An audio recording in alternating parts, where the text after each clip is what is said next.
കർണാടകയിലെ ബെലഗാവിയിൽ നിന്ന് മുംബൈയിലേക്ക് പുറപ്പെട്ട വിമാനം അടിയന്തരമായി നിലത്തിറക്കേണ്ടി വന്നു. സാങ്കേതിക തകരാറിനെ തുടർന്നാണ് വിമാനം നിലത്തിറക്കിയത്. സ്റ്റാർ എയർലൈൻസിന്റെ വിമാനത്തിലാണ് സാങ്കേതിക തകരാർ കണ്ടെത്തിയത്. കെ ബി ശ്രീധരൻ വിവരങ്ങളുമായിട്ടുണ്ട്. ശ്രീധരൻ, എത്ര പേർ യാത്ര ചെയ്ത വിമാനമാണ്?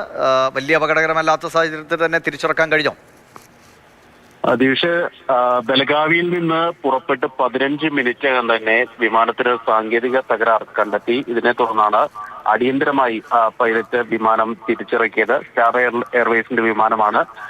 ഏതായാലും അതിൽ യാത്രക്കാരുണ്ടായിരുന്നു. പിന്നീട് 2:30 മറ്റൊരു വിമാനം ഏർപ്പെടുത്തി ഇവരെ മുംബൈയിലേക്ക് അയക്കുകയും ചെയ്തു. ഇതേതായാലും ഈ വിമാനം ഇതോടൊപ്പം തന്നെ ബംഗളൂരു വഴിയാണ് പോകേണ്ടിയിരുന്നത്.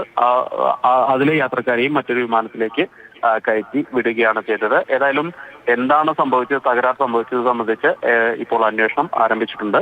മറ്റ് പ്രശ്നങ്ങളൊന്നുമില്ലാതെ തന്നെ വിമാനം താഴെ ലാൻഡ് ചെയ്യിക്കാനായി എന്നുള്ളത് ആശ്വാസകരമായിട്ടുള്ള കാര്യമാണ്. സമീപകാലത്ത് വിമാനങ്ങളുടെ സാങ്കേതിക തകരാർ അടിക്കടി ഉണ്ടാകുന്നത് വലിയ ആശങ്ക സൃഷ്ടിക്കുന്നത്, പ്രത്യേകിച്ച് അഹമ്മദാബാദ് ദുരന്തത്തിന് ശേഷം.